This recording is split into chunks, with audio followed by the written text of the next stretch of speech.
Now, he said another thing, which is so-called uh, so-called white people should stay away from you so-called, from you Israelites. All right, now, hey, really, he's right on that. Okay, really, he's right on that because hey, the Lord is all about separation, man. You know, that's why every nation of people had their own land. Okay, there was a reason for that.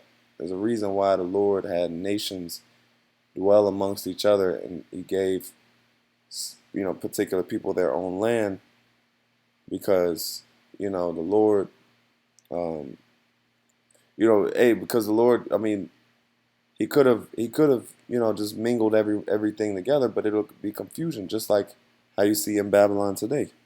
Okay, you see, so everything happens for a reason. Everything's according to the Lord's will. All right.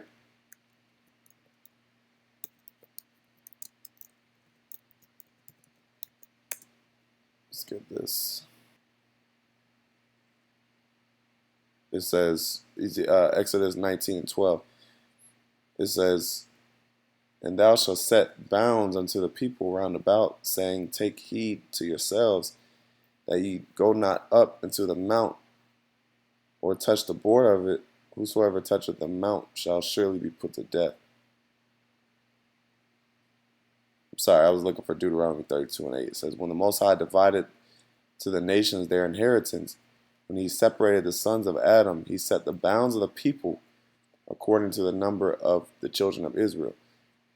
All right, let's get that word bounds, because that's why the word holy means set apart. When you read Deuteronomy 1 and 7, I'm sorry, 7 and 6, I'll get it in a second. Boundary is border. Bound is border or boundary. Okay? So let's get 7 and 6. It says,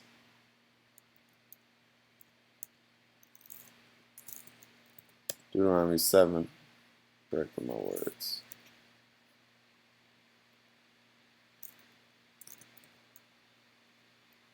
God damn it. Deuteronomy 7 and 6, it says, "Thou art an holy people unto the Lord, that power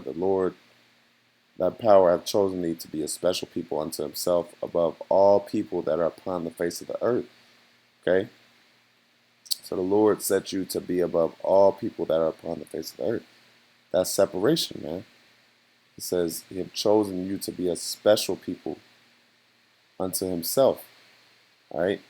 So yeah, you so-called white people should stay away from so-called black people.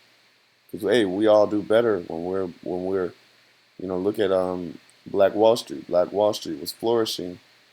Now, I'm not saying that wasn't in the spirit of the Lord, because it got destroyed. Anything Jake builds amongst themselves, community or whatever, if it gets too big, Esau is gonna come and tear it down. All right. So, like I said, that's just one example of how the so-called white man. One example of how separation and segregation is actually good. Okay. So he is right on that. You know. Now, this guy is he's in his right mind, man. He's in his right mind. He's the devil. He knows, he's a racist devil, and he knows that. And we can expect that from Esau. This guy is, at least he's not hiding. He's not trying to pretend. He's like, look, I don't like y'all. He don't like niggas, and it is what it is. You know, it is what it is. He said he's gonna move, or he did move far, far away from so-called blacks. He went where so-called majority, so-called white people stay, and that's yeah, that's the devil, man. You know, So I keep going, verse 10. I'll jump down to verse 10. It says, and he repayeth them that hate him to their face to destroy them. He will not be slack to them that hateth him. He will repay him to his face. Okay? That's talking about the wicked. All right, the Lord is going to repay them. All right? You know, those that hate him, those that hate Israel, the elect, you know, or that hate the Most High. Okay? So yeah, that's pretty much the point. Just wanted to chime in on that. Lord really will edify. I'll end off by giving our praises to Yahawah, BAHASHAM, YAHAWASHI, BAHASHAM, Kakodash. Double honors to the elders and apostles of the great millstone. Shalom.